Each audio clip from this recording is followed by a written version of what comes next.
Amateur Traveler is in its 20th year now, but can you imagine if I had people on the show who had never been to the destination but had just read about it or seen a movie about it?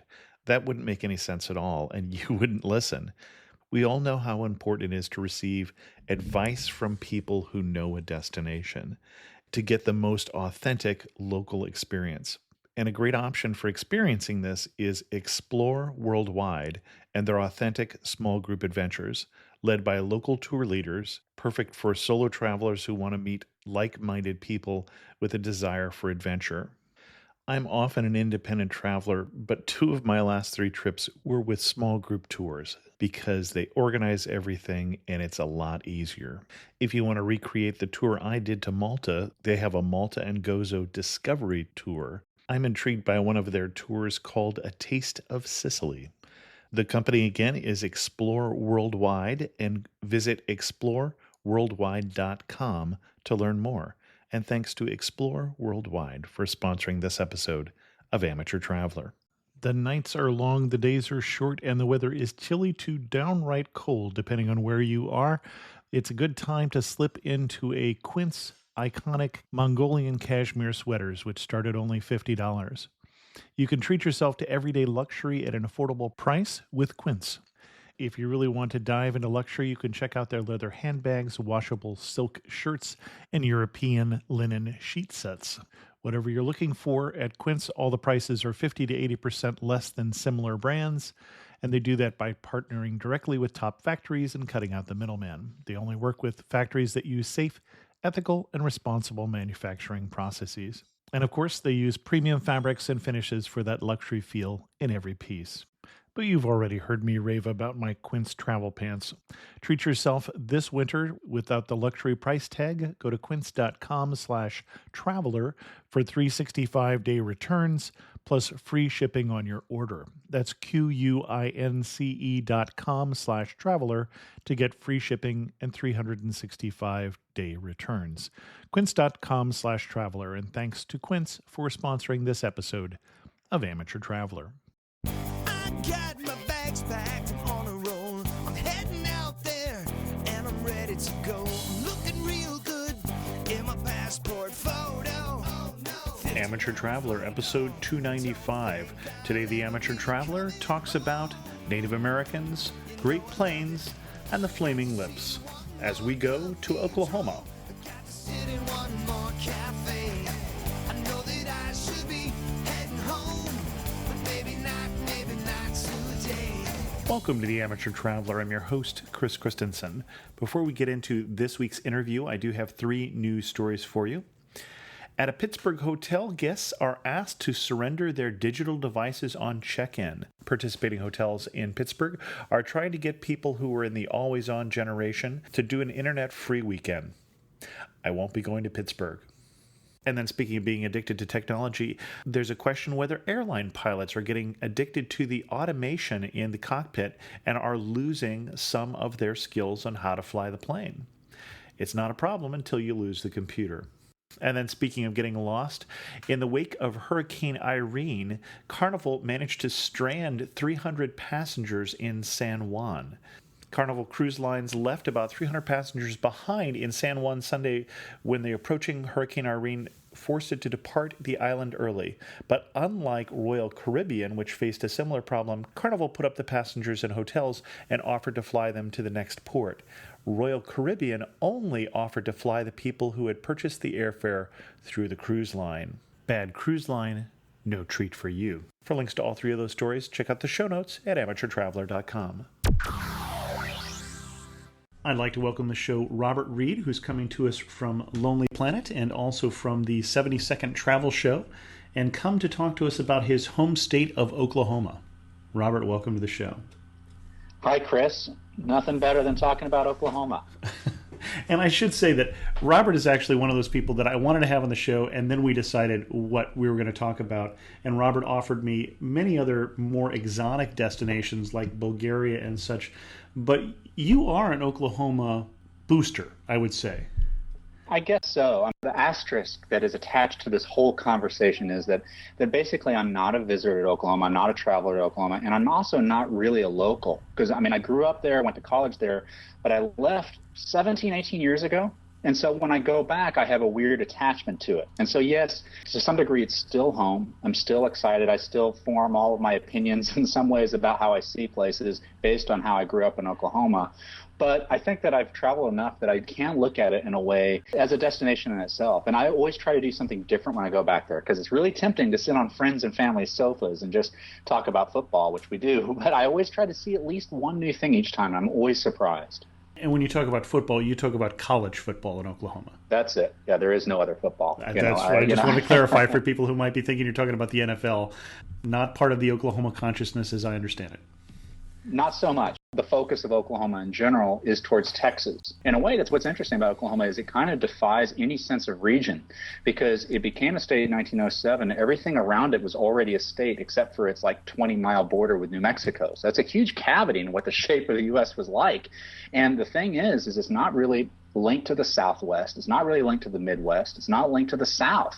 And it's kind of its own thing. I sometimes call it, and I don't like to let my Oklahoma friends know this, I call it the Texas subcontinent, because it is kind of in a weird way attached to Texas. Its focus is on Texas. And so if anyone is a pro football fan, it's usually a Dallas Cowboy fan.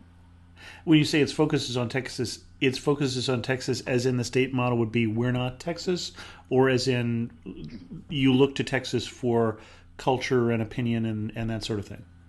Well, a little bit of both. I mean, it's a rivalry. It's the seventh flag over Texas, Oklahoma, I guess, and there's a big football rivalry. But people, when they talk about moving to the city, when they think about going to see concerts, going to have different types of food sometimes, that meant a drive to Dallas. Dallas really hovers over the state as if it's kind of its adopted uncle in a way. So there's a lot of focus, not so much to Kansas City or to Arkansas or up to Missouri. Even in the northeastern part of the state where I grew up in Tulsa, the focus does tend to go southward towards Texas. Okay. Why Oklahoma? Why should we go to Oklahoma? Now, I'm guessing you left there as a young man and you were eager to get out, even though you keep going back.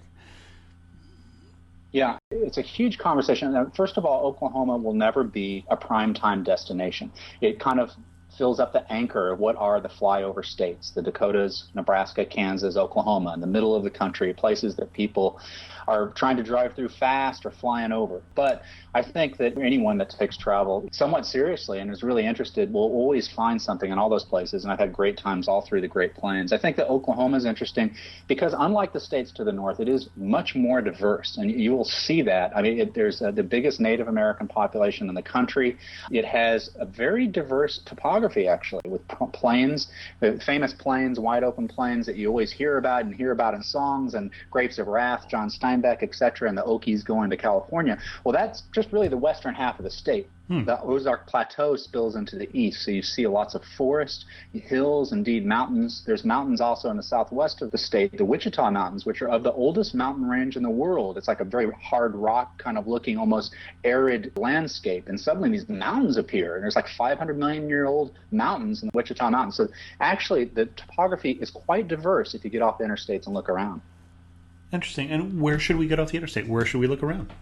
I think the first thing that probably people would do, and really kind of the heart of an Oklahoma trip, is Route 66. I mean, Route 66 is a lot of people that connect Americana, like the quintessential road trip across the states, at least from Chicago to Los Angeles, is Route 66. And actually, it became 66 because of a Tulsan named Cyrus Avery, who was a big proponent in having the highway be built. The most surviving miles of Route 66 today is in Oklahoma. So for those people that are trying to retrace some of the Route 66, so much of it you'll find is actually kind of overcome by interstate or just little patches here and there, but there's long continuous stretches of Route 66 that you can drive, and most of them are in Oklahoma. I think the best is between Tulsa and Oklahoma City. Now, this is a primarily green part of the state. The road kind of hugs the contours, gentle kind of hills going through towns like Chandler and Arcadia and Stroud. And these are neat little kind of quaint towns that have some antiques, a couple places to eat. Stroud has a wonderful place called Rock Cafe, which is kind of Route 66 icon. And it actually had a fire a couple years ago, but they restored it and it's reopened. It has, I think, the best peach cobbler in the state, buffalo burgers, and often we'll have family get-togethers and we meet at Stroud's Rock Cafe. But the thing about it is you're connecting the two main cities of Oklahoma, Tulsa and Oklahoma City, and it takes about 3.5 hours. It parallels the turnpike. It's now called the Will Rogers Turnpike, and this turnpike is actually kind of responsible for the demise of Route 66 because it was one of the first things that led eventually to interstates and kind of alternates to Route 66. So I like to snub that because they took our Route 66 from us, and you can skip the toll, about $3.50, and stick on Route 66, and it's a great patch. It's all continuous between the two cities. And you mentioned Will Rogers. Mm-hmm. Is he an Oklahoman? Mm-hmm. I did not remember that. Okay. Will Rogers was born in Oklahoma, in Claremore, Oklahoma, in the northeast of the state, not far from Tulsa. You can visit his house. It's a really interesting museum. I think a lot of people don't really know who Will Rogers is anymore. He's a humorist, an actor, a cowboy, kind of a Mark Twain of like the 20s and 30s, and he was a really beloved, really beloved character at that time. And I don't know if new generations are as familiar with Will Rogers. You certainly are growing up in Oklahoma. The Oklahoma City airport is called the Will Rogers World Airport, which is slightly unusual considering Will Rogers did die from a plane crash in Alaska. But Will Rogers is definitely an icon in Oklahoma. The main place to go is you can go to his house and see lots about that era of Hollywood in Claremore, Oklahoma in the Northeast. You also mentioned the Dust Bowl.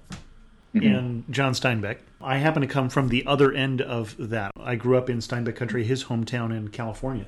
As he's talking about the Okies and that term in general in that time period, how is that viewed now from Oklahoma? I think time changes things. I think a long time there was a stigma attached to John Steinbeck about the term Okie used to be much more a derogatory term. Now it isn't seen that way. People call each other Okies all the time. And I don't think there's that negative stigma attached to the word anymore. Similarly with John Steinbeck, I think that's just kind of a source of pride that one of the great works of American literature is ultimately about Oklahomans. If there's any defensiveness, it might be that it was set in an eastern Oklahoma town, but John Steinbeck, who apparently never went to the state, and I don't know why, but he skipped it on Travels with Charlie. He had every opportunity to go through the state because he almost, but he turned south and went to Texas instead. I don't know what he was thinking. Because he created the Jodes, this famous family. It's always connected with that time period in the Dust Bowl that he would be interested to go see where he had it set. But the thing is he made an error because he kind of described a town in the plains, wide open, hit by the Dust Bowl, that is very quintessentially western Oklahoma town, but it's actually set in eastern Oklahoma, which is much more hilly, green, and so it was a little bit inaccurate in how he described it, but I think that's okay too. I just think it would have been great if he had gone and Travels with Charlie to Oklahoma. John Steinbeck, if I could go back and shake your collar, I would have had you change your trip there or add a chapter. I was just curious because having grown up in his hometown, I think probably the best thing he did to become popular at home was die. So he's really gotten much more popular since then. I think so, yeah. It's a little bit like Woody Guthrie, which is another famous Okie that was born in Okemah, not far from where John Steinbeck based the Jode family. And for a long time, he was considered a socialist or a communist. They were very uncomfortable with his politics in Oklahoma. And it's taken many, many years, and indeed for his hometown, to just get past it and just appreciate Woody Guthrie for who he is. And now you'll see his picture up in the Will Rogers Airport in Oklahoma City and things like that. But there was a time. I mean, I don't think that you would really have had that kind of embracing of Woody Guthrie, even when I was a kid in the 70s or 80s. I think things have only changed in the last 15 years or so. Okay. Where would I go if I really wanted to experience Oklahoma culture? There's a lot of different ways to look at what Oklahoma culture is because it has a rather diverse history. Talked about that a little before. I mean, the end of Huck Finn lights out for the territory. He's basically snubbing civilization, and he's going to Indian territory. So Huck Finn's ancestors theoretically are in Oklahoma, you could argue. And so what I mean is that it was Indian territory. It was Oklahoma territory. Oklahoma is a Choctaw word that means red people. And you have a lot of Native Americans. You have a lot of Native American communities, and many of them are assimilated into different cities and things. But one place that I always like to talk about, it doesn't get a lot of press, it's one of my favorite parts of the state, and that's Osage County. That's in the northeastern part of the state. And the Osage are indeed an Indian tribe that was based in the area. Historically, they were in present-day Missouri, Kansas, and Oklahoma. Eventually, they were given Osage County, which is the biggest county in the state. And what it turned out to be was above the biggest oil fields really in the lower 48 of the U.S. for quite a while. In the 1920s, they were considered the richest nation in the world. Now, Osage culture is interesting because you'll go into Osage County and you see signs that says, "Welcome to Osage Nation." And one of my favorite museums really in the world, and part of this is nostalgia, is actually called Woolaroc. And Woolaroc is the summer home of Frank Phillips, who's the oil man, and he set up Phillips 66 because of all that oil there. But what he did is he created his summer home, this great sandstone home in the prairie there, and he has a fantastic Native American museum that collects a lot of artifacts that he found, a lot of paintings, a lot of Western paintings, and it's really kind of an interesting museum, an interesting experience that really feels kind of like very old school prairie Oklahoma. Now, Osage County is also interesting because of the town of Pawhuska. And Pawhuska has a historical society. There's a library there. And one of my favorite historical events, hey, I'm an Okie, so I'm interested in football. And there's some football roots there. There was a Native American football team there called the Hominy Indians just outside Pawhuska. And in 1927, they challenged the NFL champs, the New York Giants, to play football in Osage County. Now, the Giants don't like to talk about this too much because after their championship, they came to Oklahoma, and on December 26th, they played the Hominy Indians in Pawhuska and lost. This is just waiting for a Hollywood movie. I've always kind of fancied to make a screenplay for this at some point. But this was in the peak of the oil boom there. It's a fascinating time when you had all these Osage that were suddenly millionaires. They didn't know what to do with the money. They had fancy cars. They had mansions. And many of them, if you read some accounts of that time, were like sleeping in their yards. And so I can just imagine like the New York Giants coming to that scene and seeing this very kind of, I don't know, Wild West or just kind of frontier atmosphere in the middle of really one of the richest parts of the country or the world. So I think Osage County is interesting. I do want to add one other thing.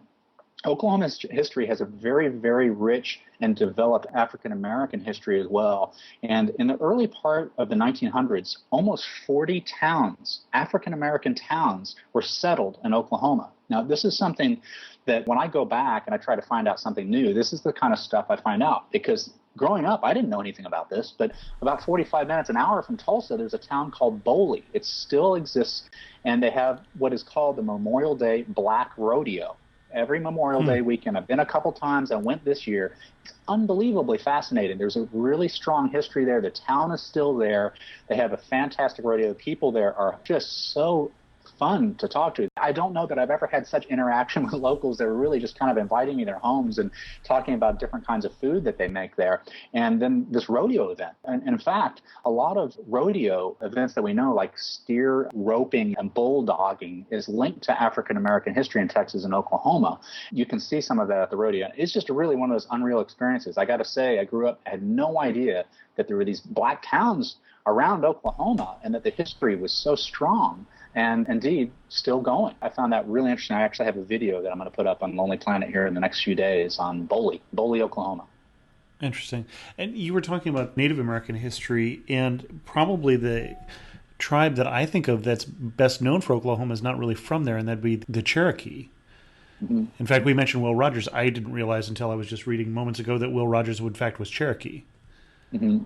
Yes. The Cherokee are based primarily around Tahlequah, Oklahoma, which is in kind of eastern Oklahoma, a little bit southeast of Tulsa towards the Arkansas border.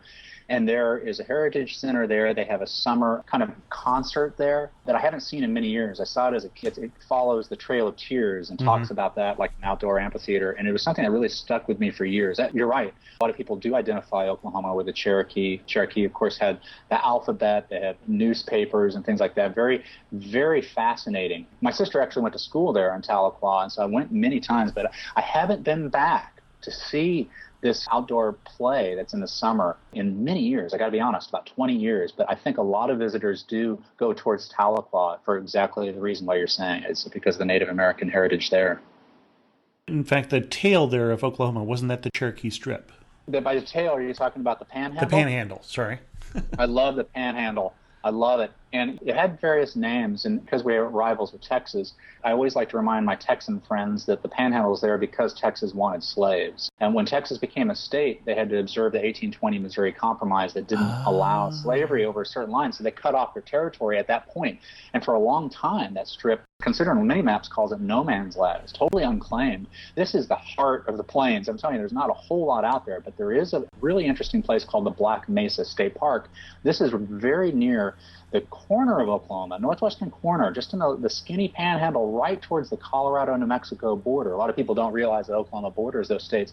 And that's the highest point in Oklahoma. And it's been many years since I've been there. I one time went through the panhandle specifically so I could avoid Texas on a road trip just for fun. And I wanted to see the panhandle. And there's not a lot out there, but there's a couple bed and breakfasts. There's like a ranch that you can stay at that's open since I've been there. And then the Black Mesa State Park is naturally quite a beautiful spot. And so it's not a place that many Oklahomans even think to go to. And because there are interstate through the Texas Panhandle to the south, it's a little bit impractical to drive out through the Panhandle, which is one of the reasons perhaps why I'm particularly interested, and I can't wait to get out there again. You mentioned Oklahoma being a little different from the states around it. When you cross the border, let's say you cross the border in from Arkansas, what's the first thing you see that lets you know you've crossed the border? I mean, that you're not in the same place, you're not in the South anymore. I think that in some ways, crossing from Arkansas right there at Fort Smith, that's in the movie True Grit that came out last year. That's where they go in. Yeah. The whole thing takes place in Indian Territory, and they're going in from Fort Smith. To be quite honest, it doesn't change. Although they weren't on the interstate, as I recall. I don't think so. Yeah, I'd have to rewatch the movie, but I don't think they're on the interstate. To be honest, that's the thing about eastern Oklahoma, is it looks a lot like the Ozarks. I mean, it doesn't, I'm just looking out the window, you might not notice. It isn't a dramatic change like when you cross some kind of natural boundary, a river or something like that. You don't see it. And so eastern Oklahoma really, and that's one of the attractions of it, does look a lot like Arkansas, which is quite a beautiful state. I mean, you will have a big, fat Welcome to Oklahoma sign and the Oklahoma Welcome Center. But I think you have to go a little while to see things change. That happens more towards the mid part of the state around Oklahoma City, where things really open up and you can feel the West begin. Okay. And so Oklahoma considers itself a Western state. It really doesn't. To be honest, it doesn't identify itself with the West, really. I mean, even though I said that, I grew up in Tulsa, which is the eastern part of the state. Tulsa is a rival with Oklahoma City. It sees itself as a more sophisticated oil city, whereas Oklahoma City is a cow town capital. And so it's possible parts of western Oklahoma identify themselves more with the West, whereas the eastern part of the state looks east. And I grew up thinking I was in the Midwest. And I come to New York, and they think the Midwest stops somewhere in Indiana or something. And I was just going, wait a minute, I thought we were the Midwest too. What are we? So I had a bit of an identity crisis there. So that's where I go back to what is Oklahoma. I mean, it's kind of the plains. It's a little bit of western, not really southwest, a little southwest, I guess. There was some Confederate bands. I mean, some of the Cherokee fought with the Confederacy in the U.S. Civil War. There was actually a couple battles there in present-day Oklahoma. But it isn't that linked to the South either. Sometimes I like to call it the Texas subcontinent, that it links itself more with Texas. Maybe it's just its own thing. It's just Oklahoma. Okay. What's going to surprise me about Oklahoma? I think I understand it. I've seen it in the movies. Well, there's a lot of little things. Very quickly, I'll say a few. Bartlesville, Oklahoma in the Northeast has Frank Lloyd Wright's only skyscraper. It was a dream of his entire career to make a skyscraper, and he did it only once, the Price Tower in Bartlesville. And it's a museum and a hotel, and it's up for the UNESCO World Heritage Site this year. And I stayed there recently, and you look out over the Osage Hills that Bob Wills sung about in some of his Western swing songs of the 20s and 30s. So the Price Tower, Frank Lloyd Wright's kind of dream came true in Oklahoma. Another thing that I think is quite a surprise, there's only one cobblestone village in all of America. And that's with all the little cottages are made with cobblestone. And this distinction is Medicine Park, Oklahoma. In western Oklahoma, like I said, the west kind of opens up. It's plains. It's generally flat. It becomes browner. But suddenly, if you're going toward the southwest, you look ahead out of the car window and you see a mountain. It's like, what? Am I suddenly in New Mexico? What happened? And outside Lawton, there's the Wichita Mountains. There's this old prehistoric mountain range, and near there is Medicine Park, this town. It's a cobblestone village that was set up as Oklahoma's first resort in 1908, and a lot of gangsters went there. Al Capone, Pretty Boy Floyd, Bonnie and Clyde went and stayed, and you can go there. You can swim in these swimming holes. You can drive up this 500-million-year-old mountain at Wichita Mountains to see buffalo. But just the fact that all the little cottages there are made out of these kind of perfectly round red granite cobblestones is so bizarre. I mean, I did not know that that was there until I went back and I heard about it, and I went there and I was going, where am I? I have no idea what this is. One other surprise of Oklahoma is that it has quite a developed Vietnamese population, and in Oklahoma City is a fantastic place to get Vietnamese food. In fact, the old Route 66 that goes through Oklahoma City, it meets kind of at 23rd and Class, a couple miles north of downtown, and this is the old Route 66. There's this old little tiny triangular building with a big milk bottle on the top of it. This is where people used to go get fresh milk down in Route 66 days, and now it's a Vietnamese sandwich place. This is the heart of Little Saigon in Oklahoma City. There's really authentic, very good Vietnamese food right there in the middle of Oklahoma City. So that's another surprise. And I think if someone's just driving through, you're sick of chain food on the highways, you only have a few spare hours, Oklahoma City is a good place to stop, get some authentic Vietnamese food. I got to say, better than the Vietnamese food here in New York City. And you could drive on. It's a surprise to me every time I do it. Now, one of my usual questions is, what do the guidebooks recommend that you think are a waste of time? That's a little unfair, since you work for a guidebook company. You're the U.S. editor for Lonely Planet. Did you see the edition that includes Oklahoma and suggest anything to the guidebook writers that they had otherwise they were going to leave out? I have updated that. My first guidebook assignment for Lonely Planet was about 10 years ago. I was offered the Caribbean or the Great Plains, and I immediately took the Great Plains. It remains one of my favorite trips I've ever taken. I have put my imprint on it a little bit. I would say that probably the parts that I may have added, I talked about a little bit. There's some on Boley. There's a little more on Route 66 and the Stroud town I mentioned earlier, as well as Osage County that I mentioned earlier. Those were some additions. If anyone says something about Oklahoma that I think they miss, you're right, it is a little unfair because you're talking about a place that isn't necessarily considered a primetime destination. That book, that 1,000 Places to See Before You Die, has one Oklahoma mention, and that is a steakhouse in Oklahoma City near the stockyards. And by the way, the stockyards in Oklahoma City, it's the National Stockyards. On Monday and Tuesday morning, you can go, you walk over plank boards. It's a sea of cow pens, and you go into this old school bidding auction house, and you can get cobbler and meatloaf if you can deal with the stench of cattle. I was going to say, I've been to stockyards, though, so my father grew up in a cow town. So I don't eat there, but some people do. But you can sit and watch them bid. But near it is a steakhouse, and that is the only thing in Oklahoma that makes that book. And frankly, anyone in Oklahoma City to tell you that's way past its prime. It's not that good. It's kind of living on its legend, and that happens sometimes. The other thing, and I say this because I went to the University of Oklahoma, Oklahoma State has a very famous kind of bar place called Eskimo Joe's. They do very good with merchandising. You see Eskimo Joe's shirts all over the place. They really are kind of second to Hard Rock Cafe or something in merchandise. And it's really kind of lame. It's just like a tourist trap. I guess if you're in college and wanted to go out to some spot, you go there, but the food's dumb. It feels overly commercialized. So I think the Eskimo Joe's is a little bit overrated for some that have heard about it, and it does have a little bit of legend outside of Oklahoma. Now, have you had a chance to update that guidebook in more recent years? I haven't. The only time I worked on that, the USA guidebook, was 10 years ago. The first time I was just kind of curious what was changing in Oklahoma. For instance, Vietnamese food. It sounds like that's not something that the original settlers found when they got there. You're right. I mean, I think that one of the things about it is Oklahoma City itself has got to be one of the most improved cities. And this is hard for me as a Tulsan to admit, because Tulsan really, we always look down on Oklahoma City and take any opportunity to put it down.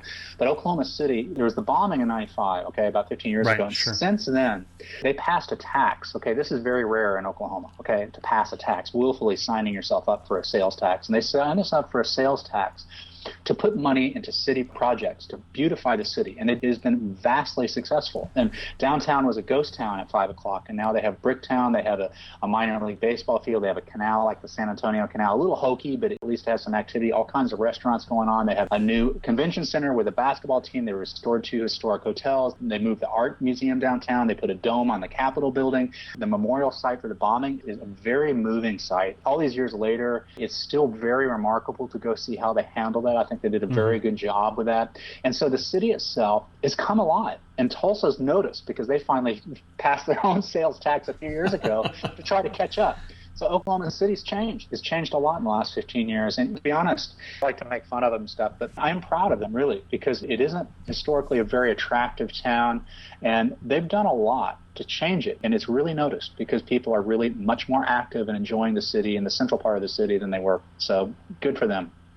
Now, you've given us, I think, 2 places to eat in Oklahoma and 2 places that you wouldn't recommend. We've got one for cobbler, one for Vietnamese sandwiches. Any other places as we're visiting, driving through, whatever, that we should stop? And the other question is peach cobbler really an Oklahoma specialty? I think of Georgia for that.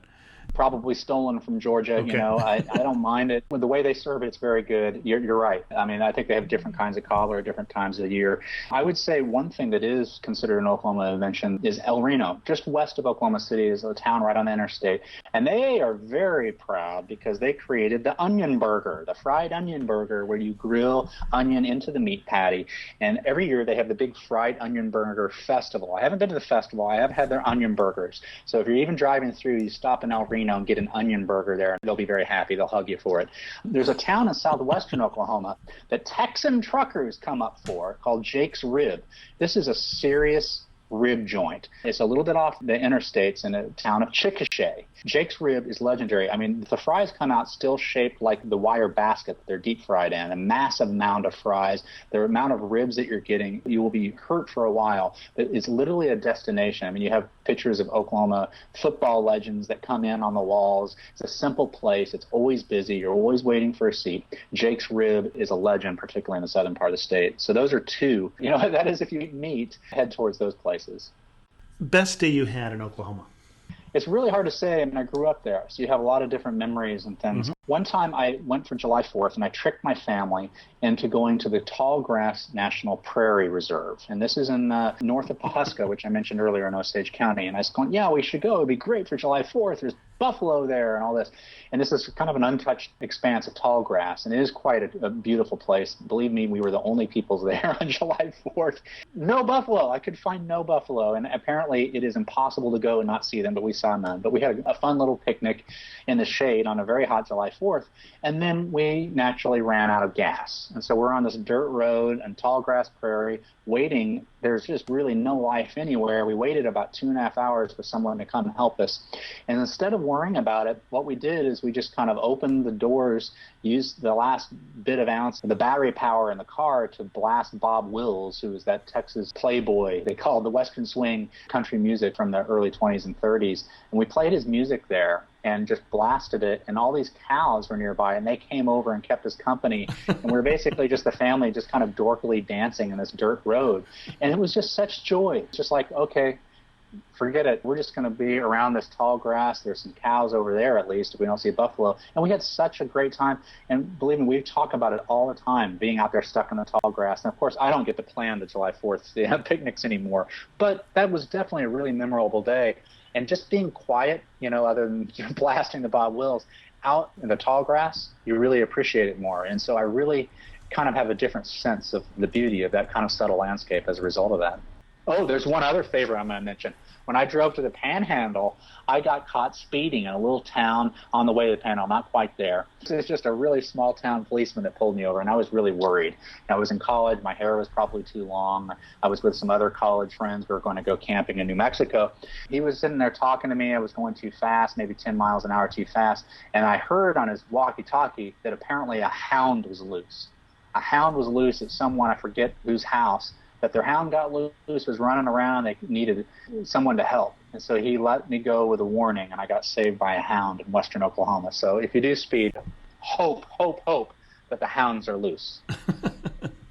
I guess one thing that would be really good for if you could clarify for us, does the wind really go sweeping down the plains, and does the waving wheat sure smell sweet? I've never smelled the wheat. I got to be honest. I haven't, but the wind does. I mean, it's Tornado Alley, you know, and right. I have a lot of Absolutely. memories of, you know, one of my favorite things, really, I have a theory that everyone should be soaked by rain once a year, as long as it's not a freezing rain. And spring, late spring, early summer in Oklahoma, you have these big, massive thunderstorms that just come out of nowhere. And before it really gets serious and lightning comes and hail starts falling on your head, it's just fun to go out and run in the rain. You get this sense of the taste of rain. It's just like whenever I see rain, I taste it. I can taste the Oklahoma thunderstorm because you just get so drenched in it. I have so many fond memories of just kind of running around in the streets. It's just drenched rain and just pouring like crazy. And so I think that wind comes with that. I mean, it can be very windy, and the rain and the thunderstorms and weather can change in a flash out there. I've seen some massive tornadoes hovering over cities, but fortunately haven't been in one. But yeah, the winds can come. Even if you don't see the plane, that's where they're coming from. A lot of messy hair days, I guess, in Oklahoma. And of course I joke because the state song of Oklahoma is from the musical Oklahoma. I don't know if any other state has a state song written by Rodgers and Hammerstein. I don't know either. And I've always wanted to know if those guys ever made it to Oklahoma. And every now and then I go down a manic Google search, and I never can find out if they ever went. I would love to know if they went. I don't think so. It's probably going to be like the woman who wrote "Take Me Out to the Ball Game" and had never been to a ball game. So I didn't know that. The thing is that Oklahoma is really lucky to have it because it's such a logical state song. It's really a great song. It kind of has a soaring power to it. It's played at football games for both Oklahoma and Oklahoma State, presumably Tulsa football games. They're fortunate to have it. Actually, a couple years ago, though, Oklahoma got a second song. They have like the state anthem, but they have an official state song. It's a song by Flaming Lips, the indie rock band, because they're from Oklahoma City. And in Oklahoma City, you see Flaming Lips Alley, and they have like one of their songs as the official state song. I'm not sure how that works. They don't really mention Oklahoma in it necessarily, but so I guess there's kind of two songs now. I'm not sure if that's adopted as much by everyone in Oklahoma, but Flaming Lips, some give a nod too. As we start to wind this down, I've got maybe 3-4 questions for you left. Anything else, though, that we should know before we go to Oklahoma? I understand that people aren't going to spend full vacations in Oklahoma, but I think that there will be a time that you go, because if you're traveling around the United States a lot, it's right there in the middle. And there are ways to get 2 or 3 days out of it. Some of my favorite travel experiences indeed have been taking friends back to Oklahoma. Now, if you don't have an inside connection, sometimes it's harder to access. Because I think that Oklahoma, there's like an old plain saying that you like the landscapes flat, so if you can see people are coming. Sometimes it might be harder to meet people than in some small towns than you might want, and so it's hard to get those connections necessarily. I mean, I think the temperament is closer to the South than it is to maybe the Midwest, but I think the thing about it is give it a couple days. Give it 2 or 3 days because it is fascinating. The history is fascinating. The Native American history, the African American history, Route 66, just the different topography there. And I know that I'm an insider, and I want to like it, but I do think that it is a bizarre history. It's more recent than the states around it. And so if you go, stay at the Price Tower, the Frank Lloyd Wright building in Bartlesville, drive around Route 66 from Tulsa to Oklahoma City, and then get some Vietnamese food. If you do that, your trip across country, for those 2 days spent in Oklahoma, is probably going to be more memorable. I mean, Frank Lloyd Wright, Vietnamese food, and Route 66. I mean, just that, couple days. Last 3 questions. One thing that makes you laugh and say only in Oklahoma. There was a story a couple years ago about a church deacon in Oklahoma City who, it being Oklahoma, was in a bar. And someone came in with a Texas shirt on. Conversation led to the church deacon apparently nearly ripping off the testicles of this Texas fan in Oklahoma City. Yeah, and this is true. I'm just like, what? Well, why did that happen? Yeah, that shouldn't happen. So, yeah, I kind of laugh when I think about that. It's okay to wear a Texas shirt. I think it's okay. I don't know what was said. I guess that answers the question I usually ask about one warning you would give about going to Oklahoma. Maybe not the Texas shirt. I think you do see Texas fans. You know, my neighborhood in Tulsa, there's a Texas fan that puts a Texas sign up. But it's a rabid rivalry. Things get heated. I have never heard of anything like that ever, other than that. I think it is overstated that, you know, like a lot of rivalries, there is always a mutual respect. But maybe if you're not too big of a Texas fan, maybe don't wear burnt orange when you're around Oklahoma. Who knows? Finish this sentence. You really know you're in Oklahoma when what? Oh, wow. When you close your eyes in summer and you just feel that heat going through your skin, and all you can hear is that just orchestra of locusts. I mean, to me, whenever I hear locusts buzzing, that swells, you know, like a whole troop of locusts give. It just reminds me right back of the Oklahoma summer. And I think that a lot of people are scared of locusts. They're big, ugly things. And you see the shells of them that are left on, you know, on porches and trees and various homes and things like that. But listening to that sound, there's a majesty in it. So I think that you want to hear the locusts. Okay. And if you had to summarize Oklahoma in 3 words, what 3 words would you use? Oh, whoops. Oh, my goodness. You got to go. Oof. I'm going to think for a second. I didn't prepare on that one. Best shape ever. Oklahoma has the best shape of all time. You know, sometimes travel is about looking at a map and just dreaming. And look at that shape, or that panhandle, and it's just crashing down, a big pan on Texas, and it's that jagged edge on the south of the Red River, and it's just, you want to know about that. There's a story to that. And I think Oklahoma has that a lot. I mean, I think it is a place that does lead to the imagination. It was Native America. It's football, Tornado Alley. There's Oral Roberts University outside my window in Tulsa, where he was a TV evangelist, and the campus looks like Jetsons meets Jesus. Really, it's a very unusual, retro, futuristic campus that you can visit. And I encourage people to do it because people are very welcoming. It's interesting architecturally. So it's a place that is just filled with imagination, really. I mean, if you just kind of think about it, rather than not just kind of go at face value, because it isn't going to compete necessarily with the Pacific Coast Highway or New York City, but there is story behind it. Part of it just starts with the best shape ever. Those are my 3 words, said in 500 words, I think.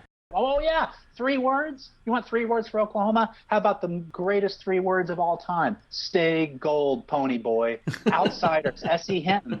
That's Tulsa. The movie's based in Tulsa. It was written in Tulsa, written at Will Rogers High School, where S.E. Hinton went to school. Stay gold, pony boy. No other state can rival that. No other destination in the world can rival those 3 words. Stay gold, pony boy. And that's what we all try to do. Yeah, those are 3 words. I didn't even think about that. And Robert, where can people read more about your travels?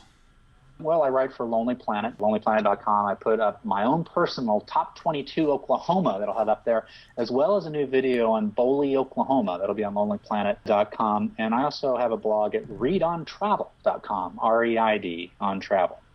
Excellent. And that is where we can find, in fact, I believe, the 72-second travel show. It's now 76. 76, sorry. I carved off 4 seconds for you there. You know what? I add them a lot because I never make it quite 76. Like this latest one's like 110 or so. But someday I'll make it down to 76. I'm not good enough of an editor. Robert, thanks so much for coming and sharing your love for Oklahoma. Thanks for allowing me this opportunity. It was a lot of fun.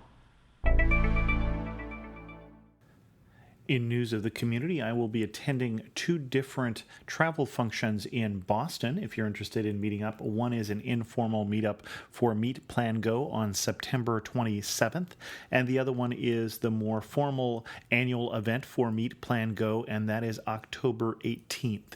If you go to meetplango.com, you can find out more information about both. If you're in the Boston area, I will also be there for PodCamp Boston, which is September 24th and 25th. If you see me there, please say hi. In response to the episode on travel to Iraq, we did have a question from Sam Oppenheim. How exciting. I would love to visit also someday. Glad you had a safe time and felt your experiences topped many other countries. I suspect that, quote, restaurant was a brothel, and you'll have to listen to the episode if you don't know what Sam is talking about, or a front for some illegal activities other than just flirting. Are there other bars, or is drinking heavily regulated? And in response to that, Anil said, I suspected the same, though still curious. I never got a definite answer. As for bars, there aren't many at all in general. The Christian part of Erbil, Ankawa, had quite a few, and in Sulemania, there were many liquor stores and questionable restaurants as notable exceptions. Alcohol was very inexpensive, surprisingly enough, and many people were drinking openly in that city in particular. With that, I think we'll wind down this episode of The Amateur Traveler. I had to edit it this week by myself because my editor is now busy and, frankly, I'm exhausted. If you have any questions, feel free to leave a comment on this episode at amateurtraveler.com. You will find many, many, many show notes for all the many different things that Robert talked about. I hope you see why I wanted to have him on the show. You can also send me an email to host@amateurtraveler.com or follow me on Twitter at Chris2X. And as always, thanks so much for listening.